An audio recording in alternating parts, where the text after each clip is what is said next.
resgate da cultura através da religião. E que legal essas manifestações, né, que eu recebi. E vou tentar ler e atender a todos. São sugestões para a gente melhorar esse nosso contato, né? A Aline Brasilense, advogada em Florianópolis, sugere que eu faça ilustrações. Enquanto falo, ilustrações de fotos e vídeo daquele tema que estamos falando, né? Celso Eduardo, comunicólogo lá de Lins, falou: melhora esse som pode ficar melhor. O psiquiatra Carlos Zubaran, meu colega, meu amigo de Sydney, na Austrália, sugere falar de violência. É um tema muito oportuno para o Brasil e para muitas partes do mundo. E também os temas ecológicos, eles nunca são demais.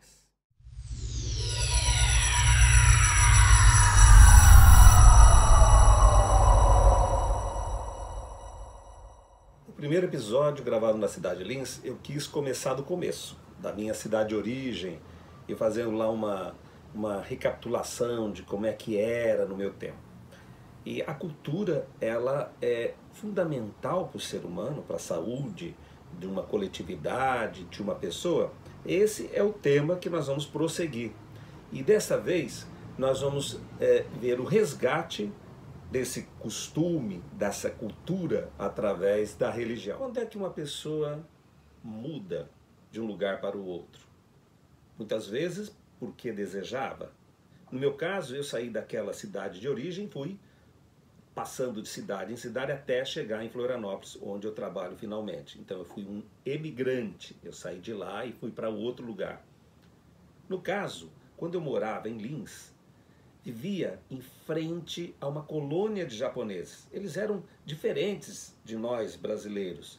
E ali eu tive contato com uma cultura diferente. Até hoje, na rua da onde eu vivi por longa parte da minha infância e adolescência, existe uma ação desses japoneses resgatando a sua cultura. Olha, achei minha casa, eu morava aqui, olha. Ela era muito mais bonita. Agora ficou assim.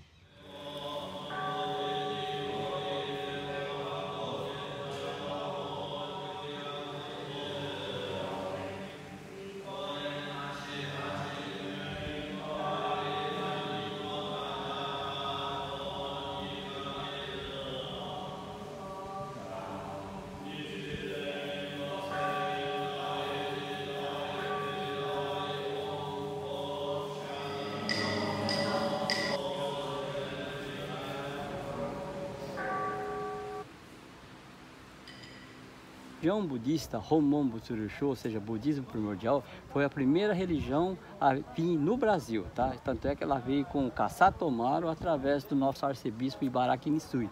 Aí a primeira construção do templo foi feita em Cafelândia, né? Mas nós tínhamos imigrantes japoneses naquela região de Cafelândia? Sim, Cafelândia tem a colônia Irã, que foi a primeira colônia no Brasil, tá certo? A colônia japonesa no Brasil, tá? Então tem toda uma história muito rica ali em Cafelândia também. Eu sou daqui, como falei, nasci nessa rua aqui há 62 anos. Cresci na frente de uma comunidade japonesa, né? Que eu era criança, Dr. Konda, que era em frente da minha casa a gente brincava. Entrei várias vezes em banho com o Nyofuro, cantei com eles a criança, então eu tinha uma infinita relação com eles. E não sabia disso de Cafelândia? Quem diz? Olha só. E você se interessou nisso desde quando? Você tem uma relação com algum ancestral teu que fez com quem? Meus bisavós já eram da religião. Certo? Então a gente deu continuidade. Você é brasileiro? Nasceu aonde? Eu nasci no estado do Paraná, Alvorada do Sul. Alvorada do Sul. Isso. E aí quando você começa a se interessar pelo budismo, por exemplo? Bom, eu nasci dentro do budismo, tá certo? É lógico que esse... Alvorada do Sul? Tá, porque meus pais, né, meus avós, meus pais sempre, né, eu morei com meus avós, morei com meus pais, sempre foram da religião e muito ativos, né? Então a gente cresceu, né, dentro disso aí.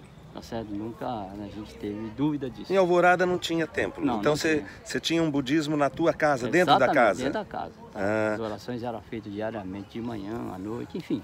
Tá certo? Como é feito. Instalou um museu aqui, ó. Olha aí. Foi lá pra cima aí. Isso é uma réplica do Kasato Maru, né? Que, tá vendo? O Kasato Maru que trouxe a primeira leva de imigrantes japoneses do Brasil. Era chamado de Kazan, né? Funcionou como navio hospital, tá?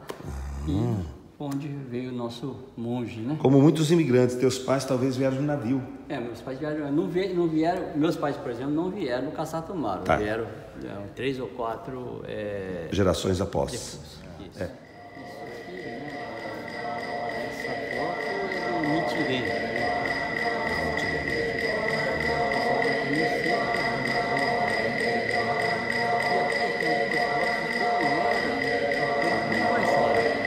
De Guaiçara aqui, olha só.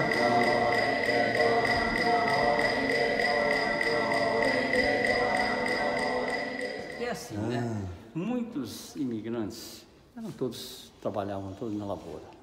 Na verdade, vieram para substituir os escravos, essa que é a verdade, né?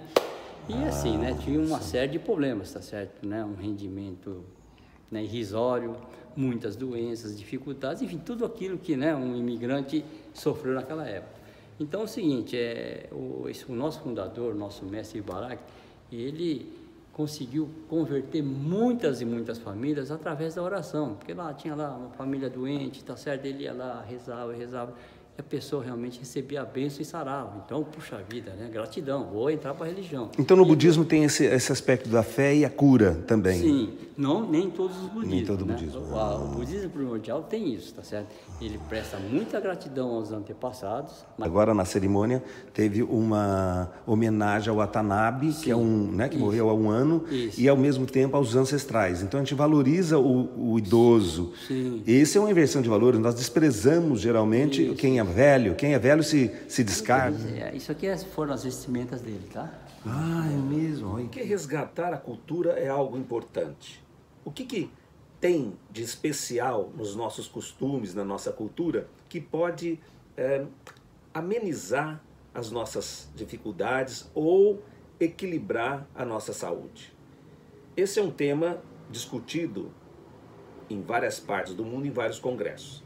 Eu pertenço a um grupo que criou uma associação brasileira de psiquiatria cultural e também ajudou a criar uma associação mundial de psiquiatria cultural, de tão importante que é esse tema. Então muitas razões podem estar relacionadas ao ato de migrar, né?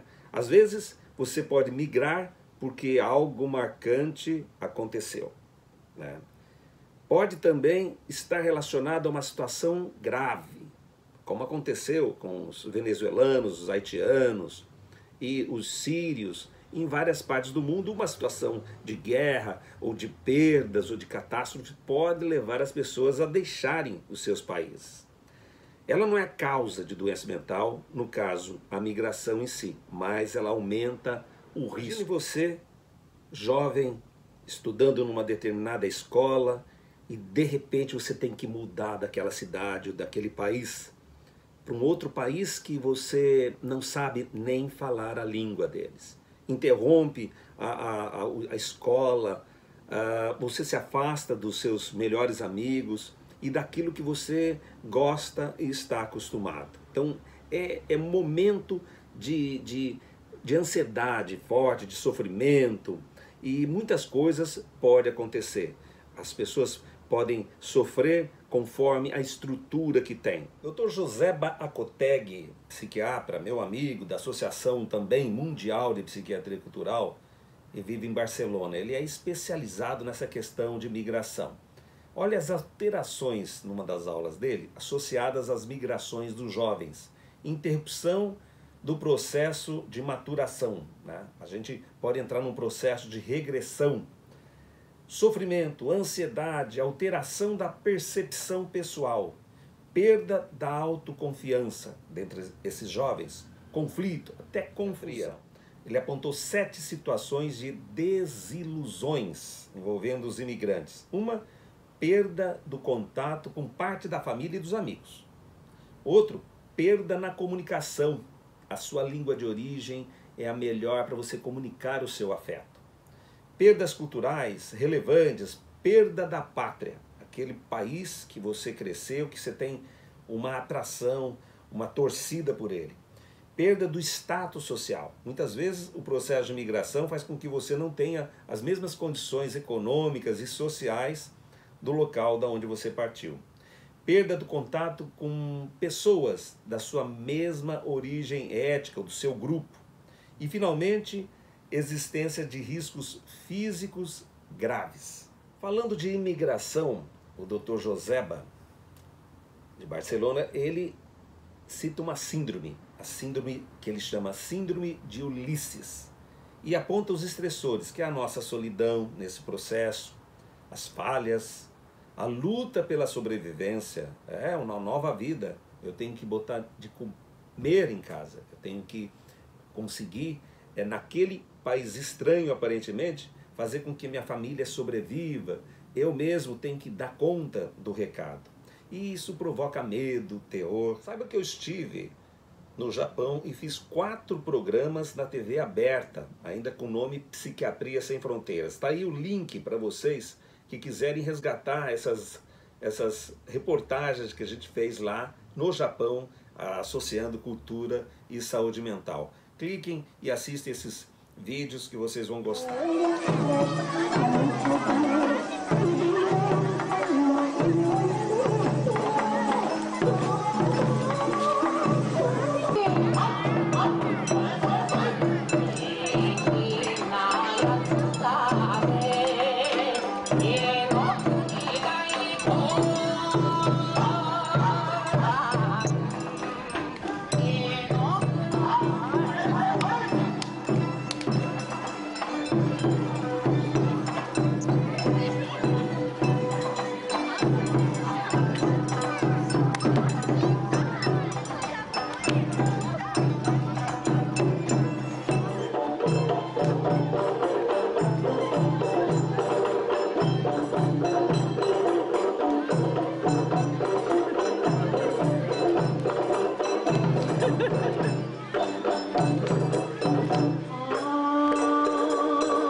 Da Associação Brasileira de Psiquiatria Cultural, está aí no vídeo Caminho, né? abe.org.br, você pode ver essas emissões dessa temporada.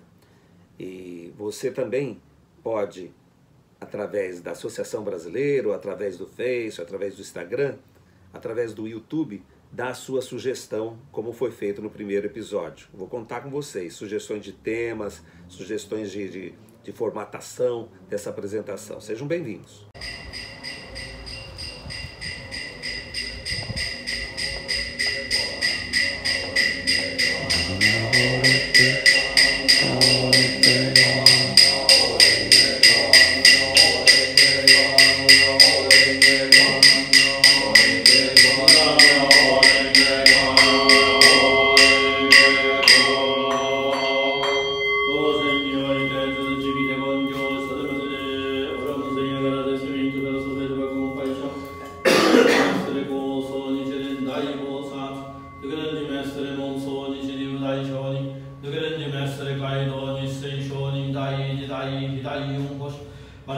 Para todos os mestres nobres antecessores, a todos os pontífices falecidos, da Romão, Zirishio, dedicamos votos de gratidão.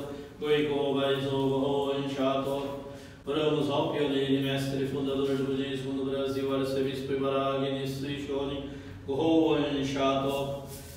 Prestamos orações póstumas para a alma de bispos, sacerdotes, presidentes e fiéis pioneiros e empreendedores da religião budista Romão Budista do Brasil. Namo Myoho Renge